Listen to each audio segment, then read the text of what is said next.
Hey guys, Don here. I got some comments recently from some people saying they liked my YouTube page. I want to let you know this has been kind of a work in progress, and it's been a very slow progress because all of us are really busy podiatrists. We're working and we're trying to do these things on the side hustle. But I want to walk you through a little bit of what I can remember now of what the process is for my YouTube. So currently, my YouTube has about 8,000 subscribers. You might think that for some people that's a lot. For other people, that's not at all, not any. The keys have been the following. If I could kind of do it over again, I'll kind of walk you through the process, then I'll tell you what I do over again. What the process is, I basically started to share videos on there, and I used to do videos, or I still do videos on different topics. Now in the beginning, the first one were my wound healing videos. Those were my first ones. If you go all the way back, I wanted to have a focus on wound healing, so I did all these videos. I recorded them in my spare bedroom, and there was no slides or anything like that. I was just kind of talking. And if you look, the oldest ones have the most views, and I've monetized them, so those are the ones that make the most money, because other people are referring to them or something else like that. Now, so what I'm saying, if you're thinking about doing a YouTube, I would start it now, because the sooner you start it, the more longevity you're going to have.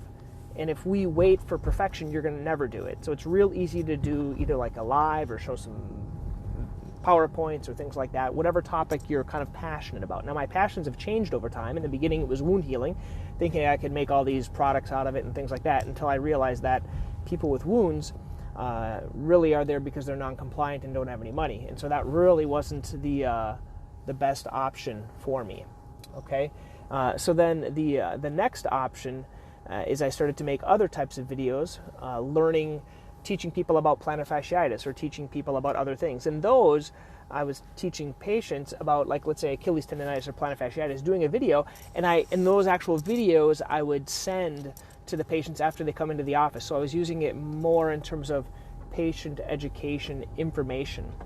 And that worked well. I enjoyed doing that. I got some views. But all of these, I never really had thumbnails.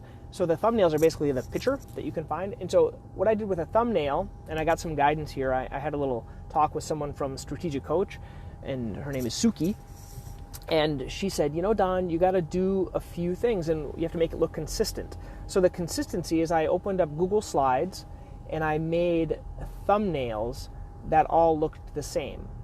And these thumbnails, I basically picked gold and black because I copied Evan Carmichael. I don't know if you don't know Evan Carmichael, you can just follow. He has a lot of success tips, and I'm like, okay, it's a guy color, it's black, it's gold, it's easy, and I just put little pictures on there.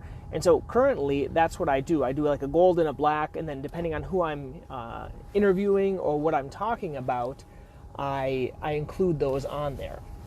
And that's been working well. And then from there, it kind of progressed. I did some interviews. I have a little TV program called Healthy Living where I interview people. Basically, all they are Zoom interviews. I used to do it at a local studio here.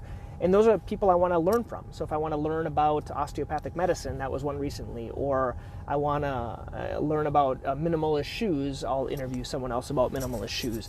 And that was kind of a fun thing. So I've done all these videos, and over time, it's kind of grown. Over time, more people have subscribed, and a few other things that helped me. And I guess I'll kind of explain. If I could do it over again, what would I do?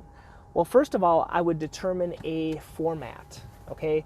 And basically, if I was going to start it all over again, I'd say, okay, get a Google Slides and make kind of one color format for your thumbnails. And really easily, I would just take a picture. Maybe you can crop it to make a circle, and then the name underneath it, and then what the topic is in nice big letters. So everyone you do that, okay? That's how you do the thumbnail. Next, what I would do is I would record just getting video and content out there about whatever you're passionate about. If you're passionate about plantar fasciitis, do 10 videos on plantar fasciitis and put those. And then when you record those, you put those into what's called a playlist. You can have different playlists on different topics. So do it by playlist, okay? And then you kind of post them. And so that's the first thing of how you're going to get content on there.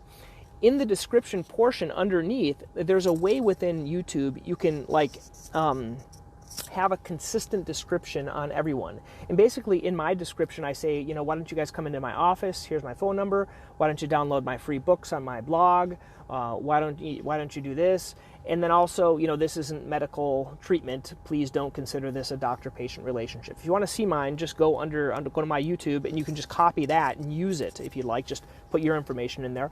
And that actually auto-populates every time you do a YouTube video automatically, and then you add a little description above it. It shouldn't take that long.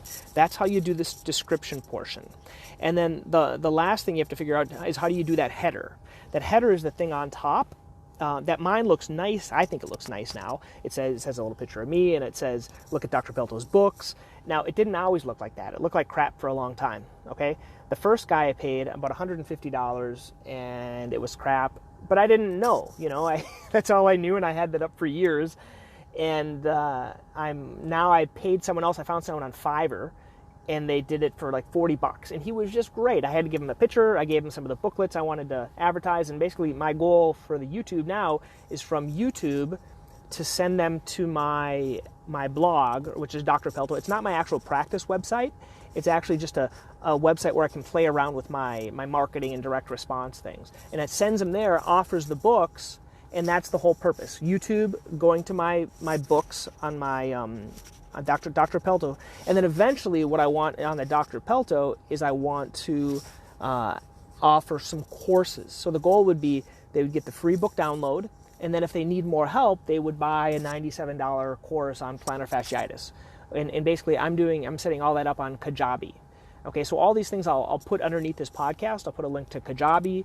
I'll put a link to my YouTube. I'll put a link, to these things. You can see just the kind of the way I'm doing. If you want to model it, that's what I would recommend for you guys, and how you would use your YouTube. You don't want to just do YouTube for YouTube. You want that to drive traffic to your practice. What's the next thing I'm doing?